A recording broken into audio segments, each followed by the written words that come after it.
Hello everyone, मी Shailaja audio books and vlogs या माझ्या यूट्यूब चॅनलमध्ये तुमचं खूप खूप स्वागत. Welcome welcome welcome. तर आता मी कंटिन्यू करणार आहे टॉपिक 2, मनाचे कार्य. तुमचं मन ही तुमची अमूल्य अशी संपत्ती आहे.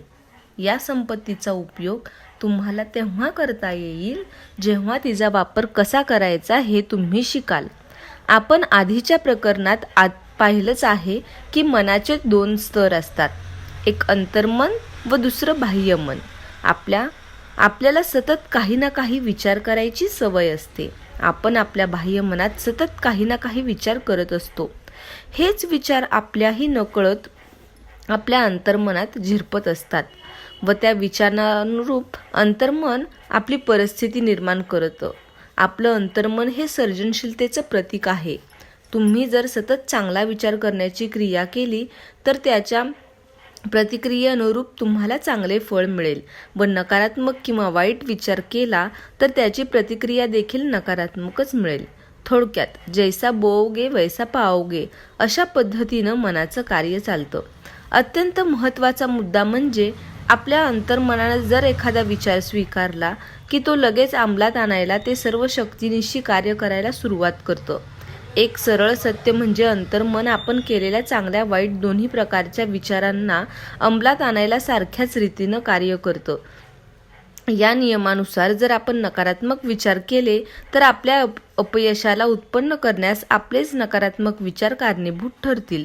जर आपण नेहमीच सकारात्मक, विधायक, रचनात्मक विचार केले तर आपण नेहमीच आरोग्य, सुखसंपन्न आणि आनंददायी जीवन जगू शकू व यशाची अनुभूती आपल्याला आल्यावाचून राहणार नाही.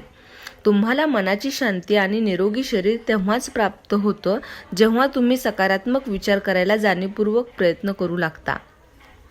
तुम्ही प्रकर्षानं केलेला विचार, मग तो कुठलाही असो, त्याची तीव्रता लक्षात घेऊन तुमचं अंतर्मन तो विचार स्वीकारतं आणि त्यानुसार कृती करायला सुरुवात करतं.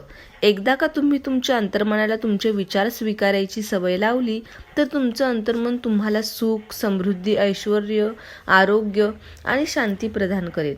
तुम्ही फक्त आज्ञा करा आणि तुमचं अंतर्मन पूर्ण निष्ठेनं त्याच्यावर कार्य करून तुम्ही त्याला दिलेली आज्ञा पाळेल. तुमच्या मनाचा नियम हा आहे, तुम्हाला मिळणारी अंतर्मनाची प्रतिक्रिया ही तुमच्या बाह्यमनातील विचारांवर आधारित असते. अंतर्मन हे बाह्यमनाचा आरसा असतं. मानसशास्त्रज्ञ आणि मानसचिकित्सक यांच्या मताप्रमाणे जेव्हा तुमच्या अंतर्मनाकडे विचार पाठवले जातात तेव्हा त्याचे ठसे मेंदूच्या पेशींवर उमटतात. अंतर्मनानं एखाद्या विचारांचा स्वीकार केला की लगेच तो विचार अंमलात आणायला ते सिद्ध होते.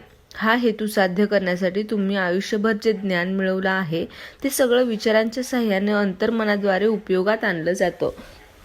तुमच्यातील अपार शक्ती, ऊर्जा आणि शहाणपण ते हे कार्य सिद्धीस नेण्यासाठी उपयोगात आणतं. आपला मार्ग मोकळा करण्यासाठी ते निसर्गाच्या सर्व नियमांचा अवलंबन करतं. काही वेळा समस्यांचं समाधान ते तत्काळ देतं तर काही वेळा त्याला ते समाधान शोधायला, त्यावर तोडगा काढायला काही दिवस, काही आठवडे, काही महिने किंवा त्याहूनही जास्त वेळ लागू शकतो. तो तोडगा काढण्याचे मनाचे मार्ग अनाकलनीय असतात. बाह्य मन व अंतर्मनातील भिन्नता. इथं लक्षात ठेवण्यासाठी महत्त्वाची गोष्ट अशी की अंतर्मन व बाह्यमन ही 2 वेगवेगळी मनं नसून ती एकाच मनाची कार्य करण्याची 2 भिन्न क्षेत्र आहेत. तुमचं बाह्य मन हे तार्किक मन आहे. त्याचा वापर तुम्ही घर निवडताना, कपडे निवडताना, एखादं पुस्तक निवडताना, आयुष्याचा जोडीदार निवडताना, एकीकडे तुमचे सर्व छोटेच नाही तर खूप मोठे निर्णय तुमच्या बाह्यमनाच्या मदतीनं घेता, तर दुसरीकडे जाणीवपूर्वक कोणतेही निर्णय न घेता तुमचं अंतर्मन तुमच्या शरीराचे कार्य उत्तम प्रकारे चालवत असते. जसे की हृदयाचे कार्य, रक्ताभिसरण, पचनक्रिया. तुम्ही प्रकर्षानं अथवा तीव्रतेने केलेला कुठलाही विचार तुमचं अंतर्मन स्वीकारतं. तुमच्या बाह्य मनासारखे ते त्या विचारांवर तर्कवितर्क करण्यात वेळ घालवत नाही. तसंच त्या विरोधात वादही करत नाही. तुमचं अंतर्मन हे उपजाऊ जमिनीसारखं आहे जे चांगल्या वाईट सर्वच प्रकारच्या बियांचा स्वीकार करते. तुमचे सक्रिय विचार म्हणजे बीज असतात. नकारात्मक व विध्वंसक विचार अंतर्मनात नकारात्मक रूपाने कार्य करत असतात. लवकर किंवा काही कालावधीनंतर ते प्रकटतात आणि तुमच्या विचारांच्या आशयानुरूप बाह्य अनुभवांचं रूप घेत असतात. लक्षात ठेवा, तुमचे विचार चांगले आहेत की वाईट, खरे आहेत की खोटे, हे सिद्ध करण्याच्या भानगडीत तुमचं अंतर्मन पडत नाही. ते फक्त तुमच्या विचारांच्या किंवा सूचनेच्या प्रकारानुसार प्रतिक्रिया देत असतं. थोड्या वेगळ्या भाषेत सांगायचं तर तुमचं अंतर्मन रोबोटप्रमाणे काम करतं. उदाहरणार्थ, जर तुमच्या बाह्यमनाने एखादी गोष्ट खरी मानली, जरी ती खोटी असली तरी तुमचं अंतर्मन त्या गोष्टीचा सत्य म्हणून स्वीकार करेल व त्यानुसार परिणाम देऊ लागेल, कारण तुमच्या बाह्यमनानं त्या गोष्टीला सत्य मानले आहे. मानसशास्त्रज्ञांचे निष्कर्ष. संमोहन निद्रेच्या प्रभावाखाली असलेल्या लोकांवर मानसशास्त्रज्ञांनी व अन्य संशोधकांनी बरेच प्रयोग केले आहेत. या संशोधनानं हे स्पष्ट दाखवून दिलं आहे की तर्क करण्यासाठी आवश्यक असलेले विश्लेषण, निवड व तुलना हे अंतर्मन करत नाही. ते फक्त तुम्ही दिलेल्या सूचनांचा स्वीकार करतं, मग त्या खोट्या का असेनात. एकदा का ती सूचना त्यानं स्वीकारली की मग ते त्याला दिलेल्या सूचनेनुसार प्रतिसाद देऊ लागतं. अंतर्मन हे किती सांकाम्याप्रमाणे कार्य करतं हे पुढील उदाहरणावरून स्पष्ट होईल. जर एखाद्या अनुभवी संमोहन शास्त्रज्ञानं एखाद्या व्यक्तीला संमोहित करून तिला सूचना दिली की नेपोलियन बोनापार्ट आहे किंवा अगदी लांडगा वा बोका आहे, तर ती व्यक्ती अचूकपणे हुबेहूब तशीच वागू लागते. तेवढ्या काळासाठी तिचं पूर्ण व्यक्तिमत्व बदलून जातं. तिला संमोहित करणाऱ्यानं ती जी कोण आहे म्हणून तिला सांगितलं असेल तेच ती स्वतःला समजू लागते. कुशल संमोहतज्ञ एकाच वेळी वेगवेगळ्या लोकांना संमोहित करून प्रत्येकाला वेगवेगळ्या अवस्थेत नेऊ शकतो. एखाद्याला सूचना देऊ शकतो की त्याच्या पाठीला खूप खाज सुटली आहे, तर दुसऱ्याला सांगू शकतो की त्याच्या नाकातून रक्त वाहत आहे. जर एखाद्याला तू संगमरवरी पुतळा आहेस, तर आणखी एकाला सूचना देऊ शकतो की तू 0° खाली गेलेल्या तापमानात थंडीनं काकडत आहेस. संमोहित झालेला प्रत्येक जण त्याच्या सूचनांचे तंतोतंत पालन करेल. त्यांना त्यावेळी सभोवतालच्या परिसराचा व प्रत्यक्ष परिस्थितीचा विसर पडलेला असतो. तुमचं बाह्य मन हे तार्किक मन आहे. ते सतत कोणत्याही गोष्टींवर तर्क करत असतं. दुसरं अंतर्मन हे अव्यक्तिगत असतं. अयोग्यतेची निवड करण्याची संधी त्याला नसते. तुमच्या बाह्य मनाचा ज्या गोष्टींवर विश्वास आहे त्यांना सत्य म्हणून ते स्वीकारत असतं. त्या दोन्हीतील फरक वर दिलेल्या साध्या उदाहरणावरून स्पष्ट होतो.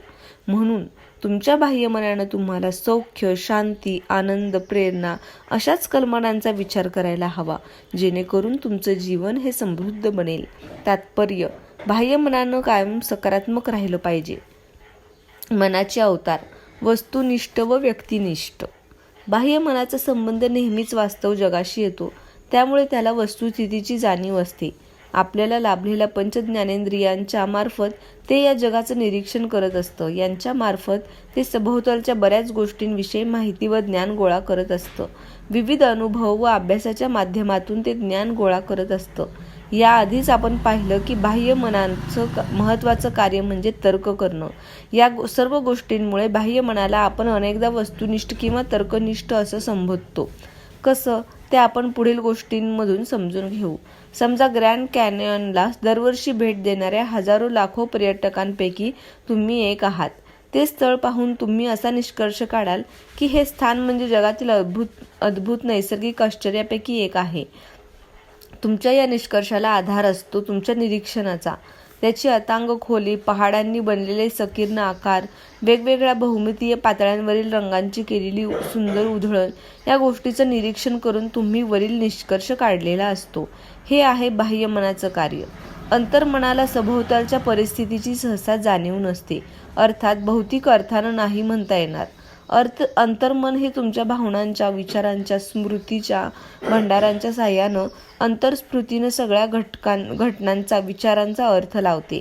जेव्हा आपली पंचज्ञानेंद्रिये, कर्मेंद्रिये कार्य करत नसतात तेव्हा तुमचं अंतर्मन हे त्याच्या उच्च स्तरावर कार्यरत असतं. दुसऱ्या शब्दात सांगायचं झालं तर जेव्हा बाह्यमन कार्य करत नसतं किंवा निद्रावस्थेत असतं तेव्हाच तुमची प्रज्ञा, बुद्धी जागृत स्वरूपात प्रकट होते. व्यक्तिनिष्ठ मनाला तुमच्या पंच ज्ञानेंद्रियांची किंवा कर्मेंद्रियाची आवश्यकता नसते. ते तुमच्या डोळ्यांशिवाय हे जग पाहू शकतं. त्यांच्याजवळ अंतेंद्रिय क्षमता आहे. त्यामुळे सभोवताली घडणाऱ्या घटना ते पाहू शकतं, ऐकू शकतं. अंतर्मन हे आपलं शरीर सोडून दूर देशाची यात्रा करू शकतं आणि तिथून येताना ते सोबत तिथली अगदी तंतोतंत व खरी माहिती आणू शकतं. अंतर्मनाच्या साह्यानं तुम्ही इतरांच्या मनातील विचार जाणून घेऊ शकता, बंद पाकिटातील मजकूर वाचू शकता. तसेच संगणकाचा वापर न करताही तुम्ही त्यातील माहिती आत्मसात करू शकता. प्रार्थनेची खरी कला आपल्याला तेव्हाच उमजेल जेव्हा आपण बाह्य मन किंवा वस्तुनिष्ठ आणि अंतर्मन किंवा व्यक्तिनिष्ठ मनाच्या क्रिया प्रतिक्रिया जाणून घेऊ शकू. अंतर्मन तर्कनिष्ठ का नाही? बाह्य मनाकडून विचारांच्या माध्यमातून मिळालेली माहिती खरी आहे की चुकीची हे पडताळून पाहण्याची क्षमता अंतर्मनाकडे नाही. त्यामुळे मिळालेल्या माहितीला विरोध करण्याचा प्रश्नच निर्माण होत नाही. तुम्ही त्याला जी काही माहिती देता ती सत्य समजून तो स्वीकारतो आणि ती वास्तवात उतरवण्यासाठी खटपट करायला लागतं. तुम्ही त्याला दिलेल्या सूचना चुकीच्या असल्या तरी ते त्या परिस्थिती, अनुभव किंवा घटनांच्या स्वरूपात साकार करते. अंतर्मन हे सवयींचा आधारस्थान असल्यामुळे त्यांच्यापर्यंत पोहोचण्याच्या विचारांना योग्य दिशा देणं फार महत्त्वाचं आहे. तुमच्या बाबतीत घडणाऱ्या घटना म्हणजे एखाद्या गोष्टीवर विश्वास ठेवून अंतर्मनात उमटवलेल्या क्रियांच्या त्या प्रतिक्रिया असतात. म्हणून जर तुम्ही अंतर्मनाकडे अयोग्य विचार, चुकीच्या संकल्पना, विकृती, अर्थाचा अनर्थ करणाऱ्या कल्पना, विचार पाठवत असाल तर त्या तातडीनं थांबवणं गरजेचं आहे. कारण या क्रियांचीच प्रतिक्रिया अंतर्मनातून उमटत असते. यशस्वी होण्यासाठी व समृद्ध जीवन जगण्यासाठी तुम्हाला जाणीवपूर्वक सकारात्मक विचार करण्याचा मार्ग अवलंबला पाहिजे. बाह्य मनाला ज्या प्रकारे विचार करण्याची सवय जडली आहे त्या विचारांचा अंतर्मनावर खोलवर परिणाम होतो. जर तुम्हाला सर्जनात्मक, सुसंस्कृत आणि विकसनशील विचार करण्याची सवय असेल तर अंतर्मन त्याच प्रकारची परिस्थिती तुमच्या सभोवताली निर्माण करून प्रतिसाद देईल. तुम्ही कधी ताण, भय, नकारात्मक विचारांच्या प्रक्षोभक विचारांच्या आहारी गेल्याचा अनुभव घेतला आहे? तसं झालं असेल तर त्यावर उपाय म्हणून तुम्ही आजपासूनच तुमच्या अंतर्मनाची ताकद ओळखून त्याला स्वतंत्र, आनंदी आणि तणावविरहित जीवन जगत असल्याच्या सूचना सकारात्मक विचारांच्या माध्यमातून द्यायला सुरुवात करा. दैवी गुणांशी एकरूप झालेलं तुमचं अंतर्मन आजपासूनच त्याला पूरक अशी परिस्थिती तुमच्या आजूबाजूला निर्माण करेल व तुम्हाला समृद्ध जीवन जगण्याची अनुभूती प्रदान करेल. मतितार्थ असा की तुमचं अंतर्मन हे तुमच्या यशस्वी जीवनासाठी गुरुकिल्ली आहे. शक्तिशाली स्वयंसूचना. आपल्या शरीरात बाह्य मन हे द्वारपालाचे कार्य करतं हे आत्तापर्यंत झालेल्या चर्चेवरून तुमच्या लक्षात आलं असेल. त्याचं सर्वात महत्त्वाचं कार्य म्हणजे अंतर्मनाचे चुकीचे विचारांपासून संरक्षण करणे. त्याच्यावर चुकीच्या विचारांचे संस्कार घडू नयेत म्हणून काळजी घेणं. चुकीच्या सूचनेपासून त्याला दूर ठेवणे. कारण आपले अंतर्मन हे सूचनांच्या बाबतीत अत्यंत संवेदनशील आहे. तुम्हाला कळून चुकलं असेल की अंतर्मन तुलना किंवा विरोध करू शकत नाही. तसेच तर्क करून स्वतःचा काही गोष्टींचा विचार करत नाही. हे सर्व काम बाह्य मनाचं आहे. अंतर्मन फक्त बाह्य मनानं दिलेल्या सूचनेला प्रतिक्रिया देतं. विविध कृतींपैकी एका कृतीची निवड करणं त्याला जमत नाही. त्याला बाह्य मनाद्वारे जे खाद्य दिलं जातं तेवढंच फक्त ते स्वीकारतं. सूचनेत प्रचंड ताकद असते. कल्पना करा की तुम्ही इकडून तिकडे डोलणाऱ्या जहाजावर प्रवास करत आहात. एखाद्या घाबरट दिसणाऱ्या सहप्रवाशाकडे जा आणि त्याला म्हणा, अरेच्छा, तुम्हाला बरं वाटत नाही असं दिसतंय. तुमचा चेहरा बघा किती पांढरा फटक पडलाय. समुद्री प्रवासामुळे तुम्हाला उलट्या होतील असं दिसतंय. तुमचं केबिनपर्यंत जायला मी तुम्हाला मदत करू का? हे ऐकून त्या प्रवाशाच्या चेहऱ्यावरील रंग खरोखरच उडून जाईल. कारण त्याला स्वतःला वाटणाऱ्या भीतीशी तुम्ही नुकताच त्याला दिलेल्या सूचना जुळणाऱ्या असतील. तो त्याच्या केबिनकडे जायला नक्कीच तुमची मदत घेईल. एकदा तो तिथे पोहोचला की तुम्ही त्याला दिलेल्या व त्यानं स्वीकारलेल्या सूचना खऱ्या होतील आणि लगेच तो उलट्या करू लागेल. खोटं बोल पण रेटून बोल यासारखा हा प्रकार होऊ शकतो. एक सूचना, अनेक प्रतिक्रिया. वेगवेगळे लोक एकाच सूचनेला वेगवेगळ्या प्रतिक्रिया देतात. कारण त्यांच्या अंतर्मनाचा विश्वास आणि प्रतिक्रिया करण्याची सवय वेगवेगळी असते. समजा एखाद्या सहप्रवाशाऐवजी तुम्ही जहाजाच्या एका सदस्याकडे म्हणजेच खलाशाकडे जाऊन त्याला सांगितलं, अरे मित्रा, तुला बरं वाटत नाही असं दिसतंय. समुद्री यात्रेमुळे तुला उलट्या होतील असं वाटतंय का? तो खलाशी त्याच्या स्वभावानुसार तुमचं म्हणणं एक फालतू विनोद समजून त्याला सहज उडवून लावेल किंवा रागानं तुम्हाला तिथून चालतं व्हायला सांगेल. तुमच्या सूचनेचा त्याच्यावर काडी मात्र प्रभाव पडणार नाही, कारण त्याला माहीत आहे की समुद्र प्रवास त्याच्यासाठी रोजचाच आहे. त्यामुळे त्याला उलट्या होणं तर दूरच, पण साधी भीती किंवा आजारी पडल्याची भावना देखील त्याच्या मनात शिवून जात नाही. उलट त्याचा आत्मविश्वास दिसून येईल. शब्दकोशात सूचनेचा खूप छान अर्थ दिला आहे. एखाद्याच्या मनात काहीतरी भरवणं ही एक प्रकारची मानसिक प्रक्रिया आहे, ज्याद्वारे एखादा सुचलेला विचार किंवा एखादी कल्पना आपण त्या व्यक्तीच्या मनात भरवून ती अंमलात आणली जाते, मान्य केली जाते. मात्र लक्षात घ्या की बाह्यमनाच्या इच्छेविरुद्ध कोणतीही सूचना अंतर्मनावर छाप पाडू शकत नाही. तुमच्या बाह्यमनाला मिळालेल्या सूचना अस्वीकार करण्याची ताकद त्याच्याकडे असते. वारंवार केलेल्या समुद्रयात्रेमुळे खलाशाला समुद्रयात्रेच्या प्रवासाची मुळीच भीती नसते. त्याला पूर्ण खात्री असते की त्याला तो आजार होऊच शकत नाही. त्यामुळे तुमच्या नकारात्मक सूचनेत त्याच्या मनात भीती जागवण्याची शक्ती येऊ शकली नाही. पण त्याआधीचा तो सहप्रवासी आधीच आजारी पडल्याच्या भीतीनं पछाडलेला होता. त्यामुळे तुम्ही दिलेल्या तुमच्या सूचनेनुसार परिस्थिती निर्माण झाली आणि तो आजारी पडला. आपल्या सगळ्यांच्या मनात कुठल्या ना कुठल्या गोष्टीचे खास असे भय असते. काही गोष्टींवर विश्वास असतो. या आंतरिक धारणा आपल्या जीवनावर राज्य करतात. तसं पाहिलं तर सूचनेचं स्वतःचं असं काहीच सामर्थ्य नसतं. ती सूचना मानसिक स्तरावर स्वीकारल्यामुळे त्यात सामर्थ्य निर्माण होतं. त्या सूचनेला मान्यता दिल्याक्षणी आपल्या अंतर्मनाद्वारे तिचा स्वीकार केला जातो व त्या सूचनेवर हुकूम आपलं अंतर्मन कार्य करायला सुरुवात करतं. मी माझा उजवा हात द्यायला तयार आहे.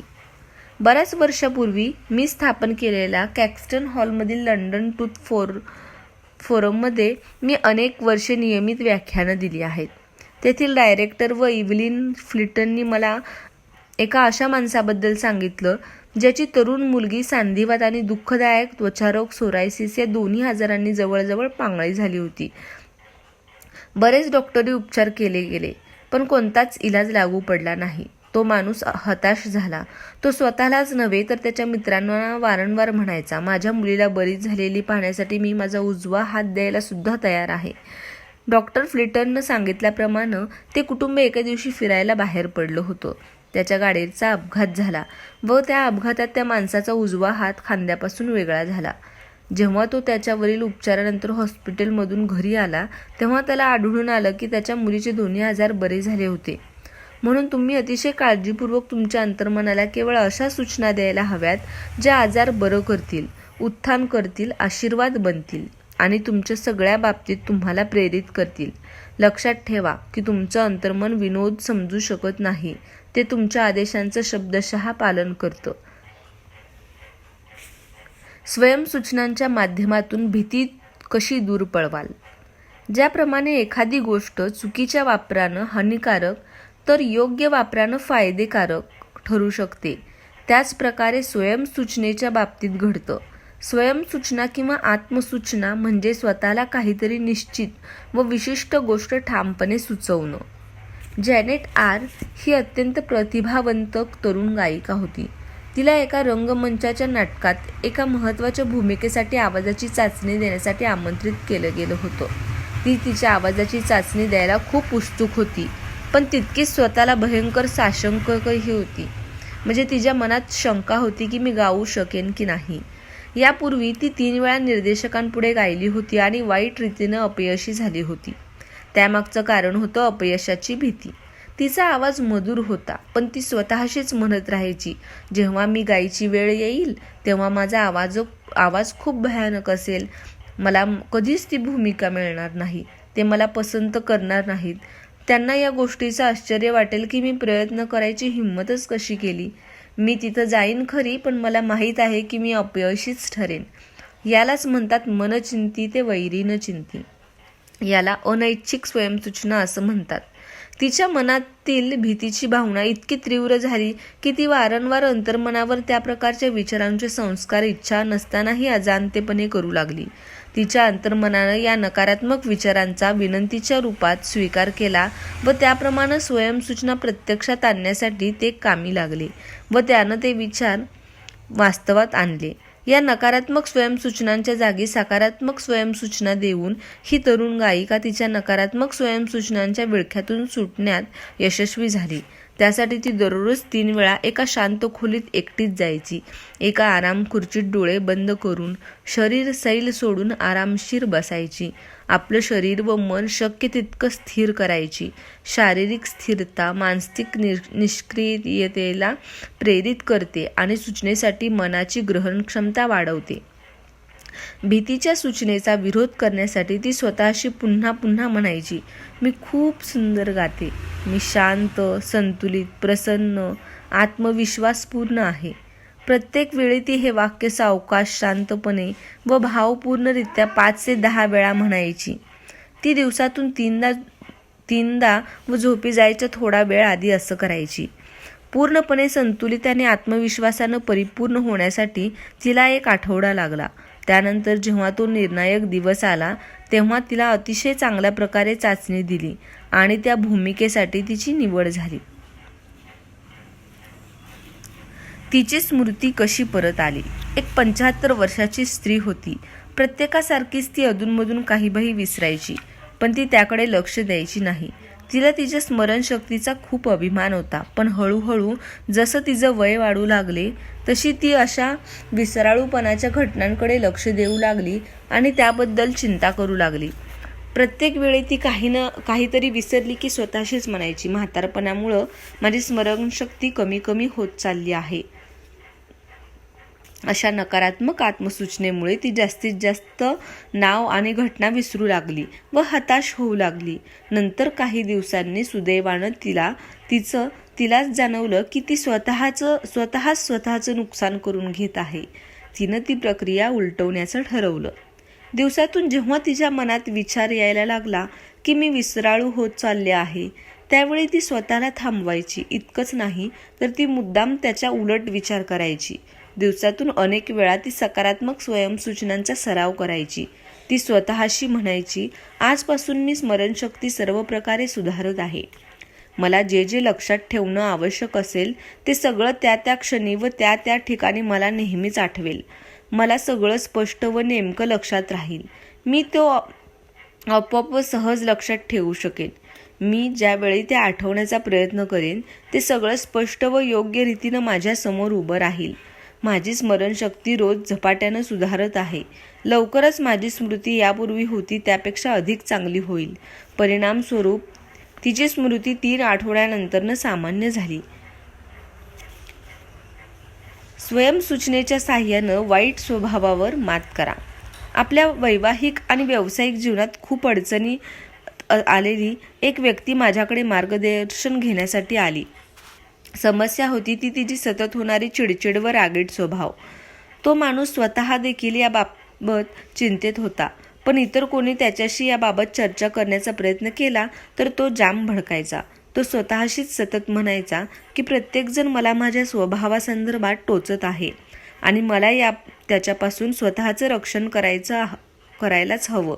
या नकारात्मक आत्मसूचनेऐवजी त्यानं सकारात्मक स्वयंसूचना करावी असा सल्ला मी त्याला दिला.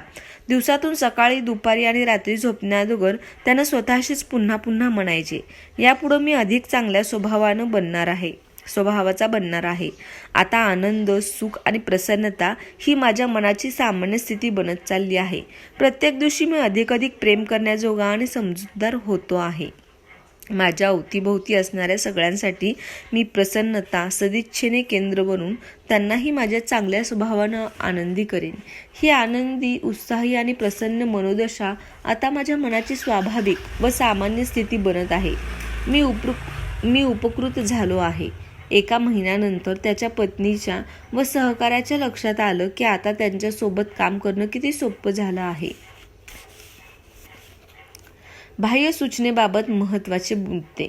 युगानुयुगापासून मानवजातीच्या विचारात व समाज जीवनात सूचना शक्तीनं फार मोठी भूमिका पार पाडली आहे. राजकीय, वंश, धार्मिक श्रद्धा आणि सांस्कृतिक रूढी, परंपरा हे सगळं बाह्य सूचना क्षमतेमुळे बहरायला आले आहे. बाह्य सूचना म्हणजे इतर व्यक्तींनी दिलेली सूचना. स्वयंसूचनाच्या माध्यमातून आपण स्वतःला नियंत्रित व शिस्तशीर बनवू शकतो. त्याचप्रमाणे ज्यांना मनाचे नियम माहीत नाहीत अशांना आदेश देऊन त्यांना ताब्यात ठेवण्यासाठीही त्याचा उपयोग होऊ शकतो. सर्जनात्मक स्वयंसूचना हे जितकं अद्भुत व अलौकिक आहे तितकंच नकारात्मक रूपात स्वयंसूचना म्हणजे मनाच्या सगळ्या प्रतिक्रियांमध्ये सर्वात जास्त विध्वंसक प्रकार आहे. त्याची परिणती दीर्घकाळ टिकणाऱ्या यातनेत, अपयशात, दुःखात, आजारपणात आणि विध्वंसात होऊ शकते.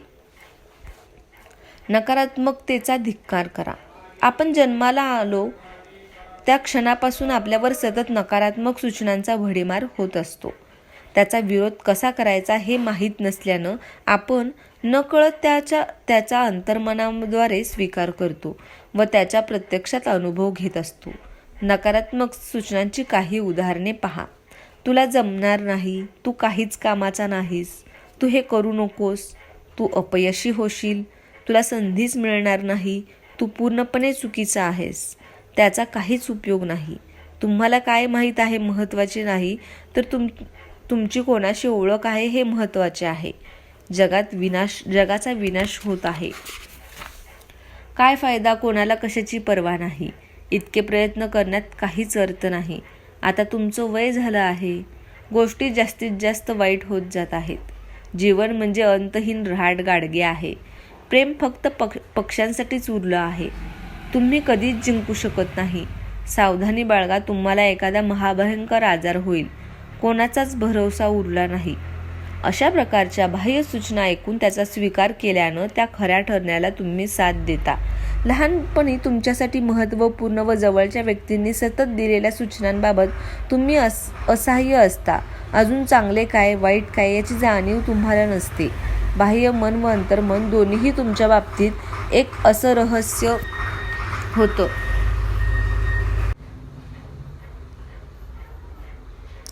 ज्याबाबत तुम्ही विचार देखील करू शकत नव्हता. भूतकाळात तुमच्या अंतर्मनावर निर्माण झालेले नकारात्मक विचारांचे संस्कार तुम्ही योग्य सूचना देऊन बदलू शकता. यासाठी तुम्हाला पहिले पाऊल हे उचलावे लागेल की तुमच्यावर परिणाम करणाऱ्या बाह्य सूचनांबाबत तुम्ही जागरूक व्हायला हवं. जर त्यांना पडताळून पाहिलं नाही तर ते तुमच्या वैयक्तिक व सामाजिक जीवनातील अपयशाला कारणीभूत ठरणारी परिस्थिती निर्माण करू शकतात. या उलट रचनात्मक स्वयंसूचना तुम्हाला अशा नकारात्मक शाब्दिक सूचनांच्या भडीमारापासून मुक्त करतात. तुमचं जीवन समृद्ध आणि यशस्वी होण्यासाठी तुम्हाला सहाय्य करतात. मनोनिग्रह करून नकारात्मकता टाळा. आज टीव्हीवर किंवा वर्तमानपत्रात तुम्हाला दररोज भीती, चिंता, निरर्थकता, काळजी व जवळ येणाऱ्या प्रलयांच्या घाबरवणाऱ्या बातम्या आढळून येतील. जर तुम्ही त्याचा स्वीकार केला, त्यांना ग्रहण केलं, तर ते भीतीदायक विचार तुमची जगण्याची इच्छा नष्ट करू शकतात.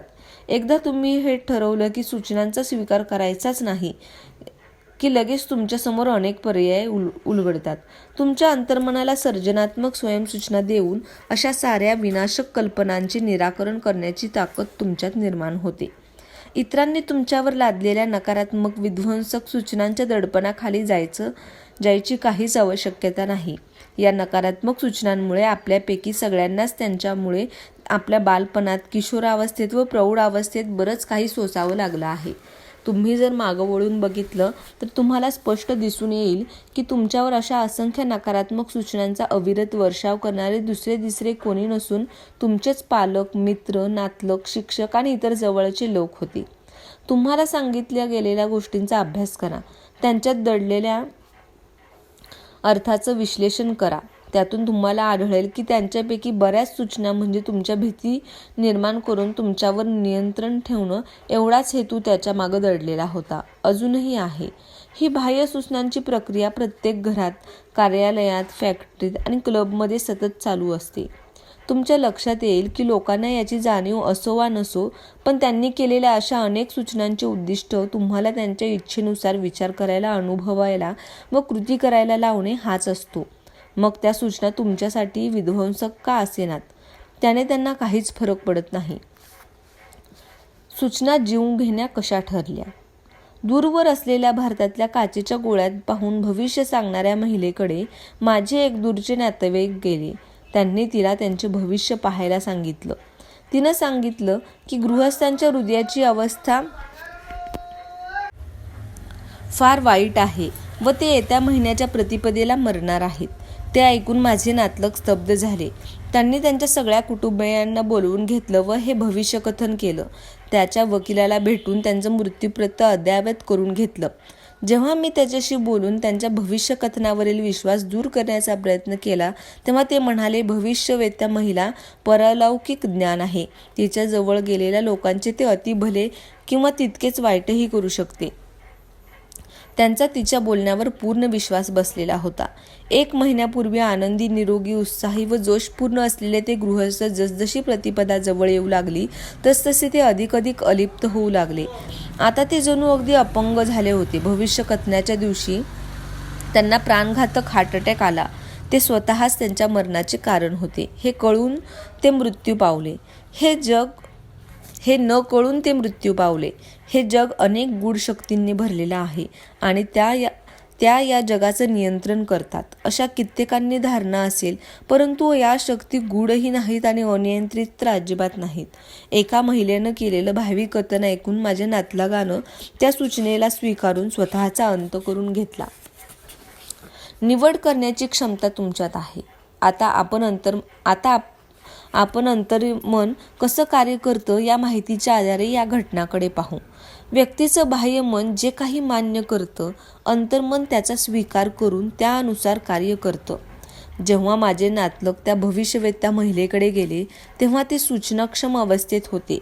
तिनं त्यांना एक नकारात्मक सूचना दिली आणि त्यानं ते स्वीकारले. ते अस्थिर झाले. येणाऱ्या प्रतिपदेला ते मरणार आहेत या गोष्टीवर त्यांनी श्रद्धा ठेवली व सतत त्या गोष्टीचं मनन करत राहिले. त्यांनी इतर सर्वांना तसं सांगितलं आणि स्वतःच्या अंताची तयारी केली. स्वतःच्या मरणाची ही स्वतःचीच भीती व अपेक्षा त्यांच्या अंतर्मनात खरी मानली. ती स्वीकारली व त्याचं मरण ओढावून आणलं. खरं तर भविष्य वर्तवणाऱ्या त्या स्त्रीत कुठलीही अफाट शक्ती नव्हती. तिनं सूचित केलेली भविष्यवाणी खरं करण्याचं सामर्थ्य तिच्या सूचनेत अजिबात नव्हतं. जर त्यांच्या मनाच्या कार्याचा नियम माहीत असता तर त्यांनी या नकारात्मक सूचनेला सरळ नकार दिला असता व तिच्या शब्दांकडे मुळीच लक्ष दिले नसते. जर त्यांना माहीत असतं की त्यांचे विचार व भावना त्यांच्या नियंत्रणात असतात तर ते जगण्याच्या खटपटीला लागले असते. असं झालं असतं तर त्या स्त्रीची भविष्यवाणी ही हवेत विरून गेली असती. स्वतःला मुळीच हानी करून न घेता त्यांनी ती भविष्यवाणीची सूचना सहज फोल ठरवली असती. उलट पुरेशा जाणीवेच्या व ज्ञानाच्या अभावी त्यांनी स्वतःच मरणाला आमंत्रण दिलं. इतरांनी केलेल्या सूचनात त्यांची स्वतःची अशी काहीच ताकद नसते. तुम्ही त्या विचारांना महत्त्व देऊन त्यांना शक्तिशाली बनवता. तुम्ही त्या सूचनेला मानसिक संमती दिली. त्या विचाराला स्वीकारणं म्हणजे ती सूचना तुमचा स्वतःचा विचार बनवून जाते आणि मग तुमचं अंतर्मन त्या विचाराला साकार करायला झटू लागतं. निवड करण्याची क्षमता तुमच्यात आहे हे कायम लक्षात असू द्या. मग जीवनाला निवडा, प्रेमाला निवडा, आरोग्याला निवडा. प्रमुख आधारवाक्यांची शक्ती. प्राचीन ग्रीसच्या काळापासून तत्त्वज्ञानी व तर्कशास्त्रज्ञ यांनी तर्काच्या एका प्रकारचा अभ्यास केला ज्याला सायलोजिस्म म्हणतात. याचा अर्थ होतो 2 विधानांनंतर आधारित अनुमान किंवा तर्क करण्याचं शास्त्र. आपलं मन अशाच 2 विधानांचा संबंध लावून तर्क करत असतं. व्यावहारिक संदर्भात म्हणायचं तर जी आधारवाक्य म्हणजे ज्यावर तर्क आधारित आहे अशी विधानं बाह्यमन खरी मानतं त्यावर बाह्यमनानं काढलेले निष्कर्ष आधारित असतात. समस्या कोणतीही असो, तुमचं आधारवाक्य जर खरं असेल तर त्यावर आधारित निष्कर्ष खरे असणारच. उदाहरणार्थ, प्रत्येक गुण प्रशंसनीय आहे. दयाळूपणा हा एक गुण आहे म्हणून दयाळूपणा प्रशंसनीय आहे. किंवा सगळ्या आकारधारी वस्तू बदलतात व नष्ट होतात. इजिप्तची पिरॅमिड्स आकारधारी वस्तू आहेत म्हणून पिरॅमिड्स बदलतील व नष्ट होतील. यातील पहिल्या विधानाला प्रमुख आधारवाक्य मानलं जातं आणि ते जर बरोबर योग्य असेल तर त्यावर आधारित निष्कर्ष देखील निश्चितच योग्य व अचूक असतील. न्यूयॉर्क सिटीच्या टाउन हॉलमध्ये मनाच्या शास्त्रावरील माझ्या काही व्याख्यानांना हजर असलेले एक कॉलेजचे प्रोफेसर मला भेटले. ते मला म्हणाले, माझ्या जीवनात सगळा सावळा गोंधळ आहे. मी माझे मित्र, आरोग्य आणि संपत्ती सगळं हरवून बसलो आहे. मी ज्या वस्तूला हात लावतो तिची माती होते. मी त्यांना समजावलं की त्यांची समस्या तर्कनिष्ठपणे व स्पष्टपणे त्यांच्या आत्मघाती प्रमुख आधारवाक्यांमुळे निर्माण झाली आहे. त्यांनी त्यांचं जीवन बदलण्यासाठी त्यांच्या विचारात नवं आधारवाक्य प्रस्थापित करायला हवं.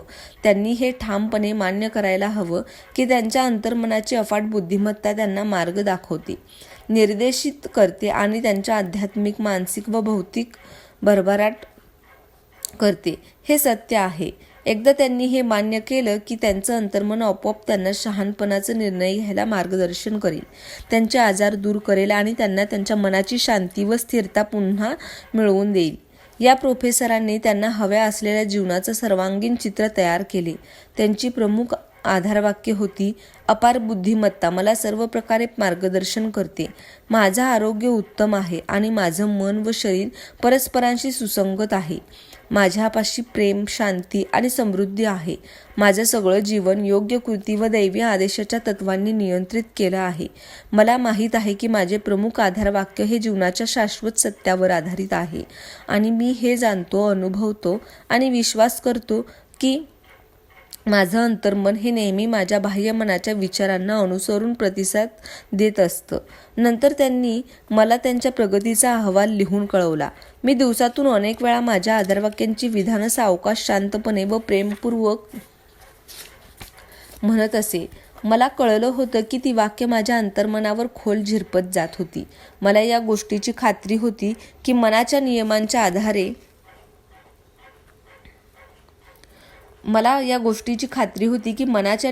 आधारे मला याचे परिणाम नक्कीच मिळतील. तुम्ही मला दिलेल्या तुमच्या मुलाखतीबद्दल व सल्ल्यांबाबत मी मनापासून तुमचा आभारी आहे आणि हे कळवायला मला खचितच आवडेल की माझ्या जीवनातील सगळ्या क्षेत्रात खूप चांगले बदल झाले आहेत. तुम्ही सुचवलेला इलाज खूपच उपयुक्त ठरला. अंतर्मन कुठल्याच प्रकारचे वाद घालत नाही. अंतर्मन खूप शहाणं असतं. त्याला सगळ्या प्रश्नांची उत्तरं माहीत असतात, पण त्याला ही उत्तरं माहीत आहेत हे त्याला कळतच नसतं. ते तुमच्याशीच वाद घालत नाही किंवा तुम्हाला उलटूनही बोलत नाही. ते तुम्हाला असं म्हणणार नाही, तुम्ही माझ्यावर अमक्या प्रकारची सूचना लादू नये. जेव्हा तुम्ही म्हणता मी हे करू शकणार नाही, आता माझं वय झालं, मी हे कर्तव्य पार पाडू शकणार नाही, माझा जन्म चुकीच्या जागी चुकीच्या घरात झाला आहे, योग्य नेता कोण हे मला माहीतच नाही. जेव्हा तुम्ही तुमच्या अंतर्मनात या नकारात्मक सूचना रुजवत असता, अंतर्मन मग तुम्हाला त्या सूचनांनुसार प्रतिसाद देत असतं. अशा नकारात्मक सूचनांद्वारे तुम्ही खरे व तुमच्या हिताचा मार्गच बंद करत असतात. तुम्ही तुमच्या जीवनात अभाव, मर्यादा आणि विफलतेला आमंत्रणच देत असता. जेव्हा तुम्हीच तुमच्या बाह्य मनात अडथळे, विरोध, अवरोध व विलंब उभे करता, तेव्हा तुम्ही तुमच्या अंतर्मनाचे वास्तव्य करू राहणाऱ्या शहाणपणाला व बुद्धिमत्तेला नाकारता. इतकेच नाही तर तुम्ही दृढपणे मानता की तुमचं अंतर्मन तुमच्या समस्या सोडवू शकत नाही. तुमचा हा विश्वास तुम्हाला मानसिक व भावनिक हल्लाखोर व गुंत्याकडे नेतो. त्याचा शेवट आजारपण व मानसिक विकृतीच्या प्रकृतीकडे होत असतो.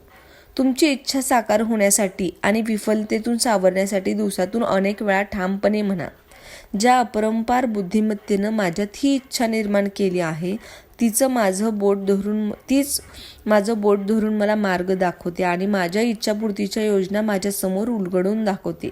मला हे माहीत आहे की माझ्या अंतर्मनातील गहन विद्वत्ता आता मला प्रतिसाद देत आहे आणि ती माझ्या अंतरंगात जे अनुभवतो व ज्याचा दावा करतो त्याचीच बाह्य जगात अभिव्यक्ती होत असते.